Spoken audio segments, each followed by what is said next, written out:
that we are deeply sorry about what we did to you. It doesn't atone for what happened. But know this, there are some that do feel bad. Not some, many. And you know the funny thing? Exactly what was being done to the Igbos, or what was done to the Igbos at that time, is now being done to many of our Middle Belt brothers, and the very same people today. And this is why I say, fear God despite the provocation. We must ensure that our cause is pure before God, because it is God that can fight this one, and we must be courageous and strong. Every man and woman that was made by God has the right to aspire, to determine his own future, to pray to God and fight for a better country, better life for himself and his family. It's not a crime. And every man has the right to say, I've had enough. I've had enough. If I'm the wife, which is what Lord Lugard described the South, when they created the amalgamation of North and South, Northern and Southern protectors in 1914, he described the South as the rich wife, and he described the North as the poor husband. And he said, we shall unite them, marry them, and may that union live forever. You call me the rich wife, and the poor husband comes, he rapes me over and over and over again, takes my mineral resources from the Niger Delta, burns my homes in the Niger Delta, pollutes my rivers, and takes everything to them in the North. That's the rich wife. You go to the East, you kill them and slaughter them over the years, simply because they said, we don't want you to kill us anymore in the core North. You kill them. That is the plight of the rich wife. You come to the Southwest, you instigate one political party against the other until there's a crisis, and then you move federal forces in and suppress everybody and kill everybody. Oh, we suffered too. Oh, we did. The whole Western region crisis was manipulated from the North. You don't know that today. That is what caused it. And we killed each other. And we're still killing each other because we're being manipulated. This has to stop. But thank God for this, because I won't leave you without telling you that you have so much to appreciate God for, despite everything. Your plight is not as bad as the people of the Middle Belt. Let me repeat that. Your plight is not as bad as that of the Middle Belt. They have completely been decimated. They have lost their identity. They have lost mainly their faith.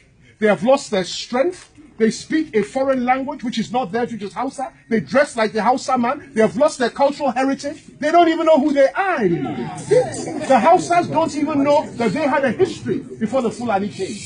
And of course, the one that suffers the most is the Northern Christian. Everything was taken from them. So it's so hard for them to rise up now and lift up their heads, though many are trying.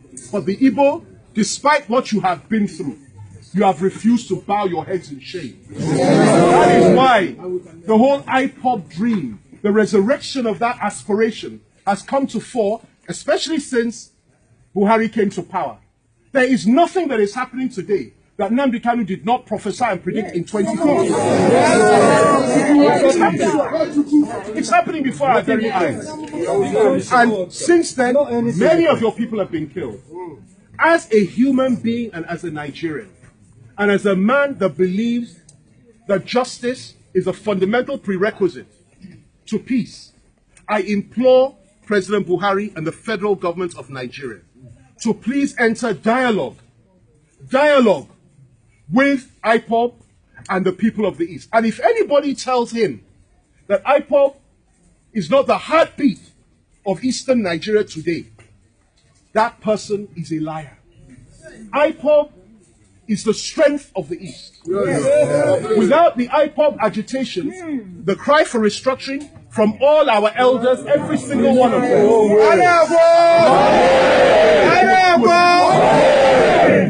would not be so loud today. And even that, they have rejected it. So what are we talking about? I urge the federal government, release Nnamdi Kanu, enter dialogue with IPOB. Stop calling them terrorists, because they're not. And let peace reign in the land. I urge IPOB to look to this country and say, we can fight for our aspirations in a peaceful way, as you have been doing, but that we will never allow ourselves to be destroyed, to be intimidated, or to be broken. And I say to the family of Nnamdi Kanu, keep the faith. Amen. Brother has been so strong. Keep the faith.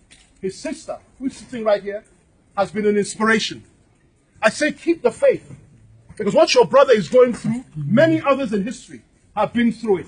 It happened to so many in the history of Europe, so many in the history of America, so many in the history of the world have paid a price for the freedom of their people. We are all ready to pay that price. I've come to the conclusion, I am ready to, any day, any time. Any day, any time.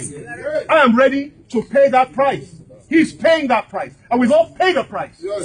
But we will not leave our father's land. We will not leave our father's land. For people from outside our country, we will not leave our father's land and our burial sites and our homes and our churches and our place of rest. We will not leave those places.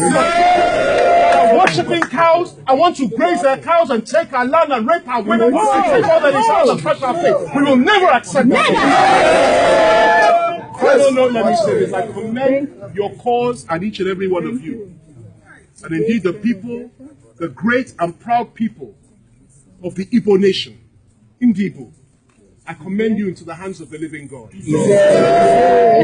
I decree and I declare that each and every one of you that has suffered, the Lord will soothe your pain and heal your wounds. The Lord will vindicate you. The Lord will give you life. God will give you strength. No matter what they throw at you, you shall stand. God bless you. God be with you. Once again, thank you.